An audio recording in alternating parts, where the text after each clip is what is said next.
Hi hello friends, welcome to educate exam updates. చాలా మంది AP ECET 2024 counselling రిలేటెడ్గా web ఆప్షన్స్లో అయితే వెబ్ ఆప్షన్స్ పెట్టుకున్న తర్వాత కూడా కొన్ని డౌట్స్ అయితే ఉన్నాయి. సో ఆ డౌట్స్కి ఈరోజు అయితే క్లారిఫికేషన్ అయితే ఇస్తున్నాను. సో వీడియో అయితే ఎండ్ వరకు చూడండి. వెరిఫికేషన్ ఆఫ్ డాక్యుమెంట్స్ అయితే 27th నుంచి అయితే స్టార్ట్ చేశారు. 27th to 3rd వరకు అనేది వెరిఫికేషన్ ఆఫ్ డాక్యుమెంట్స్ అవుతుంది.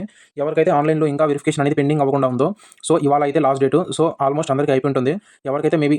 ఎవరికైతే కాలేదో వాళ్ళైతే హెల్ప్ లైన్ సెంటర్కి వెళ్ళేసి మీ డాక్యుమెంట్స్ అనేది వెరిఫికేషన్ అయితే కంప్లీట్ చేసుకోండి.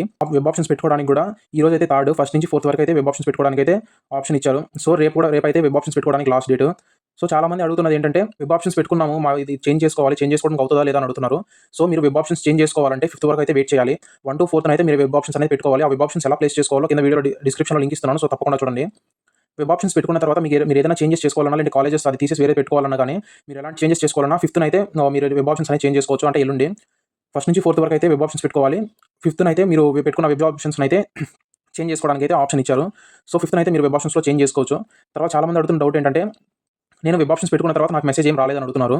సో మీరు ఎప్పుడైతే వెబ్ ఆప్షన్స్ పెట్టుకొని సేవ్ అండ్ ఫ్రీజ్ చేసిన తర్వాత మీరైతే ఒకసారి బ్యాక్ వెళ్ళి మళ్ళీ మీరు hall ticket number, date of birth, captcha, OTP enter చేసిన తర్వాత మీరు ఏ ఆప్షన్స్ అయితే పెట్టుకుంటారో ఆ ఆప్షన్స్ లిస్ట్ అనేది మీకు అక్కడ కనబడుతుంది.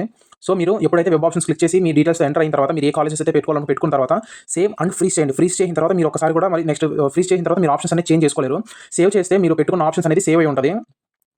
తర్వాత ఏంటంటే, సేవ్ చేసిన తర్వాత మీరు ఫ్రీజ్ చేశారనుకోండి, ఒకసారి ఫ్రీజ్ చేసిన తర్వాత మీరు ఆప్షన్స్ అయితే చేంజ్ చేసుకోలేరు. సో ఫ్రీజ్ చేసుకునే ముందే మీరు ఆప్షన్స్ అన్ని కరెక్ట్‌గా చెక్ చేసుకోండి. ఏదైనా డౌట్ ఉంటే ఒకసారి మీరు ఆప్షన్స్ పెట్టుకొని సేవ్ అండ్ ఫ్రీజ్ చేసిన తర్వాత బ్యాక్ వచ్చి మళ్ళీ మీరు వెబ్ ఆప్షన్స్ ఆప్షన్‌లోకి వెళ్ళి hall ticket number, date of birth, OTP enter చేసిన తర్వాత మీకు నార్మల్‌గా మీ ఇంటర్ఫేస్ ఆప్షన్స్ పెట్టుకోవడానికి చూపిస్తే తర్వాత మీరు మళ్ళీ ఆప్షన్స్ పెట్టుకోండి. ఒకవేళ ఆప్షన్స్ పెట్టుకునే ఛాన్స్ లేకుండా మీరు పెట్టుకున్న ఏ కాలేజెస్ అయితే ఆప్షన్స్ పెట్టుకుంటారో ఆ లిస్ట్ చూపించిందంటే మీరు మీ ఆప్షన్స్ అనేది సేవ్ అయిపోయినట్లే. ఎవరికైతే మీరు పెట్టుకున్న ఆప్షన్స్ కాకుండా మీరు సెలెక్ట్ చేసుకోవడానికి అయితే ఇంటర్ఫేస్ అయితే చూపిస్తుందో, సో వాళ్ళు ఫస్ట్ టైం చేసినప్పుడు ఏదైనా రాంగ్ చేసినా అంటే సేవ్ చేయకపోవడమో లేదా ఫ్రీజ్ చేయకపోవడమో చేసుంటారు. సో మీకు అక్కడ మీరు పెట్టుకున్న కాలేజ్ ఏమీ చూపించట్లేదంటే ఒకసారి మళ్ళీ మీరు ఆప్షన్స్ అనేది పెట్టుకోండి. ఆల్మోస్ట్ మీరు ఫస్ట్ ఫ్రీజ్ చేసిన తర్వాత అది కాలేజెస్ అనేది తీసుకుంటుంది. సో మళ్ళీ సెకండ్ టైం పెట్టాల్సిన అవసరం లేదు. అక్కడ అందులో ఏమీ మిస్టేక్ అయితే అవ్వదు. ఇంకా ఎవరికైనా డౌట్స్ ఉంటే నేను వాట్సాప్ ఆర్ టెలిగ్రామ్ లింక్ కింద డిస్క్రిప్షన్‌లో అయితే ప్రొవైడ్ చేస్తాను. ఏదైనా వాట్సాప్ ఆర్ టెలిగ్రామ్ ప్రొవైడ్ చేస్తాను. సో అందులో మీరు జాయిన్ అయ్యి మీకు ఏ డౌట్స్ ఉన్నా అందులో అయితే మెసేజ్ చేయండి. మీకు ఎలాంటి డౌట్స్ ఉన్నా అందులో అయితే మెసేజ్ చేయండి. నేనైతే రిప్లై ఇస్తాను. So all the best. Thank you guys.